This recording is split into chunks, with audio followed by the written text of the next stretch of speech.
Halo semua, Assalamualaikum warahmatullahi wabarakatuh. Kembali lagi bersama aku, Lala di sini. Kali ini aku akan bercerita tentang jalan panjang yang tidak mudah untuk dilalui seorang laki-laki bersama Raffi. Tahun 2011 menjadi awal dari perjalanan panjang seorang pemuda bernama Raffi. Bukan awal yang gemilang memang, bukan pula titik yang dipenuhi harapan besar, namun justru sebaliknya. Tahun itu menjadi penanda bagaimana hidup bisa terasa begitu berat, bahkan sejak langkah pertama. Raffi ini baru saja lulus dari SMK di kampung halamannya, Purwodadi. Di hari kelulusan, teman-temannya bertawa, berfoto, dan merayakan masa depan yang tampak terbentang luas di depan mereka. Namun Raffi berdiri sedikit menjauh dengan senyum tipis yang lebih banyak menyimpan kegelisahan daripada kebahagiaan. Ia belum bisa mengambil ijazahnya. Bukan karena malas, bukan karena tidak peduli, tapi karena ia tidak punya uang untuk melunasi administrasi sekolah. Sebuah kenyataan yang sederhana tapi terasa begitu menghimpit. Hari-hari setelah kelulusan terasa seperti berjalan di tempat. Ia mulai melihat teman-temannya mulai melamar kerjaan, melanjutkan kuliah, atau sekedar menikmati waktu luang. Sementara Raffi hanya bisa memikirkan satu hal: bagaimana cara mendapatkan uang untuk menebus ijazahnya. Sampai suatu hari, tanpa banyak perhitungan, Raffi mengambil keputusan yang akan merubah hidupnya, yaitu ia memutuskan untuk merantau ke ibu kota Jakarta tanpa ijazah, tanpa koneksi, dan tanpa kepastian tentunya. Hanya bermodalkan keberanian yang lebih mirip bisa dikatakan lebih nekat dari apapun. Perjalanan dari Purwodadi ke Jakarta terasa sangat panjang, bukan hanya secara jarak, tapi juga secara batin. Raffi tahu, begitu ia melangkah keluar dari kampungnya, tidak ada jaminan apapun yang menunggunya. Namun, ia juga tahu, jika ia tetap tinggal, tidak akan ada yang berubah. Di Jakarta, realita menyambutnya tanpa basa-basi. Raffi melamar ke berbagai tempat, dari pabrik kecil hingga perusahaan besar, dari pekerjaan kasar hingga pekerjaan yang bahkan ia sendiri tidak terlalu mengerti. Namun tanpa ijazah, pintu-pintu itu seperti tertutup rapat. Ia ditolak berkali-kali, namun Raffi tidak menyerah. Ia bekerja serabutan, apa saja yang bisa menghasilkan uang. Sedikit demi sedikit ia kumpulkan, menahan lapar, menekan kebutuhan, dan juga menyingkirkan keinginan. Semua demi satu tujuan, yaitu menebus ijazahnya. Butuh waktu, tenaga, dan kesabaran yang tak sedikit. Tapi akhirnya hari itu datang. Raffi kembali ke kampung halamannya membawa hasil jerih payahnya. Saat ia memegang ijazah untuk pertama kalinya, perasaan campur aduk.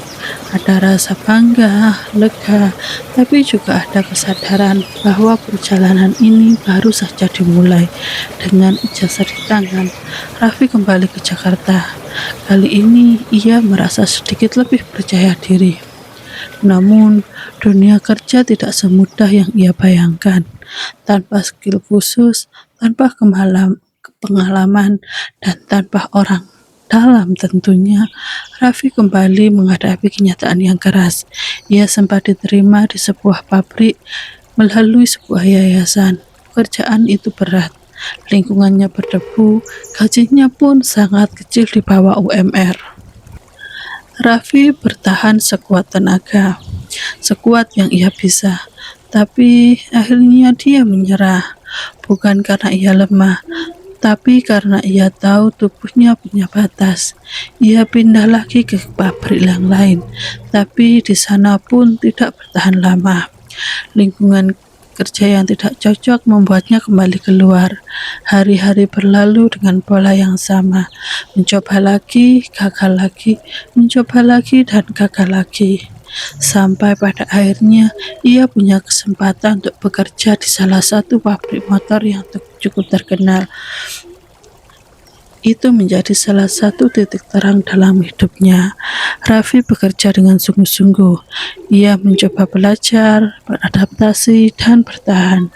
Namun, hidup belum selesai mengujinya. Ia kembali dipindahkan, kali ini ke salah satu pabrik saingan dari tempat dulu ia bekerja. Setiap tempat memberikan pengalaman baru, tapi juga tantangan baru.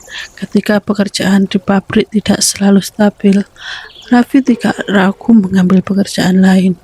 Ia pernah menjadi buruh bangunan, bekerja di bawah terik matahari, mengangkat beban berat, dan pulang dengan tubuh yang nyaris tidak bisa digerakkan.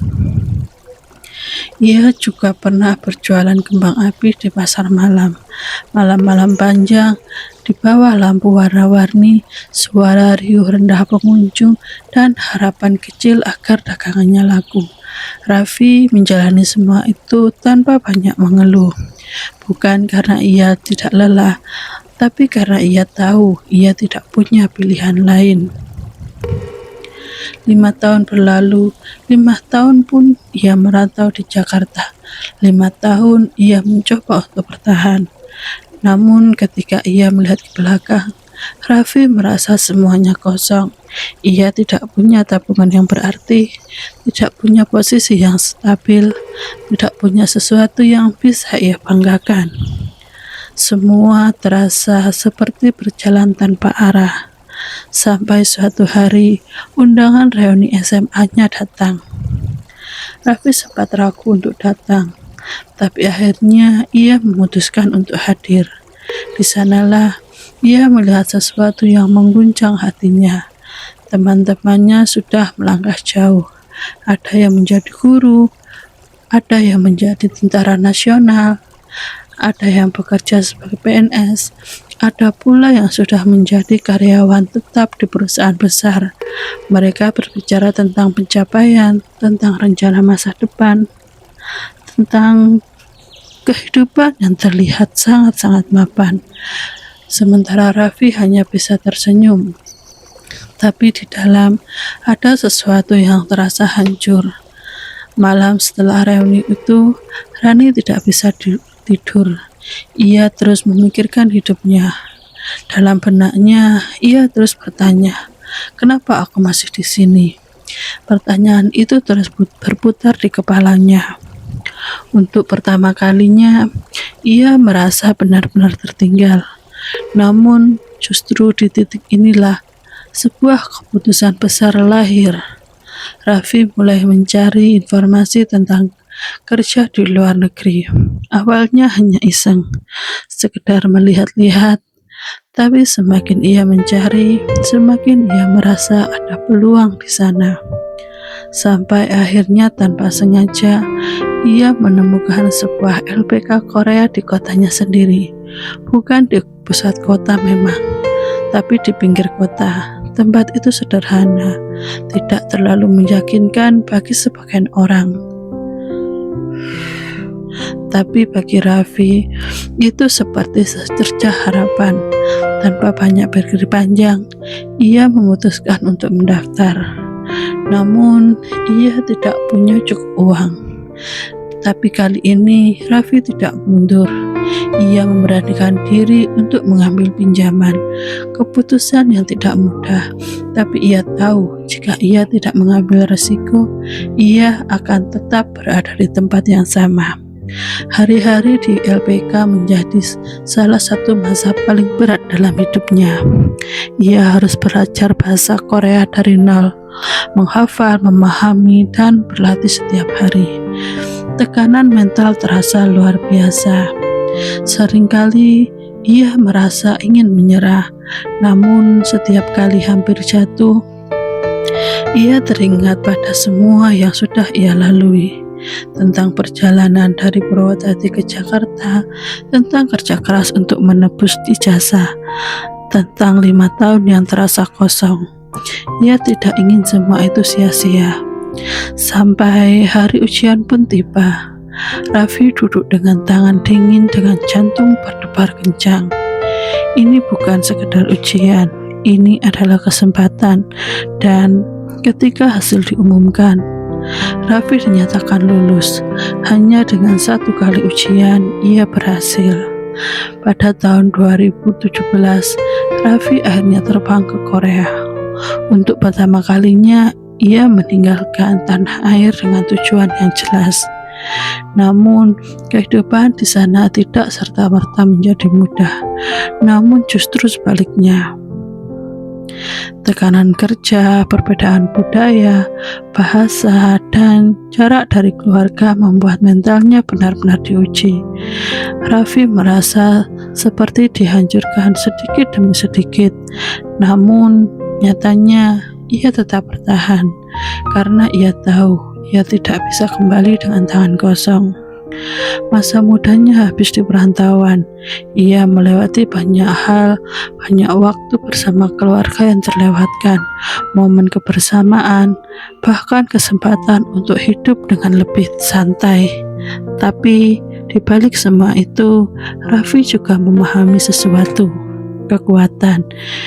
Ia belajar bahwa seorang laki-laki bisa menjadi nekat bukan tanpa alasan. Tapi kadang nekat itu terlahir dari rasa yang diremehkan, dari lingkungan yang tidak memberi ruang, dari keinginan untuk membuktikan bahwa dirinya mampu. Dan Raffi adalah bukti dari semua itu.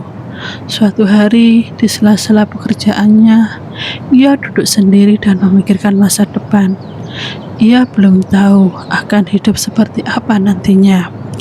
Tentang jodohnya, tentang keluarga, tentang kebahagiaannya. Namun, ia tahu satu hal. Jika suatu saat ia mendapatkan apa yang dia impikan, termasuk kebahagiaan pasangan hidup, ia mungkin akan menangis. Bukan karena sedih, tapi karena ia akan mengingat semua kesulitan yang pernah ia lalui, semua perjuangan yang tak terlihat, semua luka yang ia simpan sendiri. Dan dari semua perjalanan itu, Raffi belajar satu hal yang paling penting, tentang bagaimana memperlakukan orang lain. Ia pernah berada di posisi paling bawah, menjadi orang baru yang kebingungan, tidak tahu harus bertanya pada siapa, tak tahu harus mulai dari mana. Dan karena itu, ia berjanji pada dirinya sendiri, jika suatu hari nanti ia berada di posisi yang lebih baik, ia tidak akan menjadi orang yang membuat orang lain merasa kecil. Ia akan merangkul, akan membantu, dan akan memperlakukan orang baru layaknya kawan pertama. Karena ia percaya kebaikan tidak akan pernah sia-sia. Cepat atau lambat, semua akan kembali. Dan Raffi masih berjalan di jalannya, jalan panjang yang tidak mudah. Tapi kali ini, ia tidak lagi berjalan tanpa arah. Sekian cerita kali ini. Adakah di antara kalian yang juga merasakan jatuh bangunnya untuk mengejar mimpi? Kalau kalian ada cerita seperti ini, jangan lupa tulis kisah kalian di kolom komentar. Namun kalau kalian ingin aku menceritakan cerita kalian, kirimkan cerita kalian di emailku @nailamarsanda@gmail.com atau di link Instagram yang akan aku sertakan di deskripsi box di bawah ini. Jangan lupa like, komen, dan subscribe video ini agar kalian tidak ketinggalan cerita aku yang selanjutnya. Sampai di sini dulu cerita kali ini. Bye bye.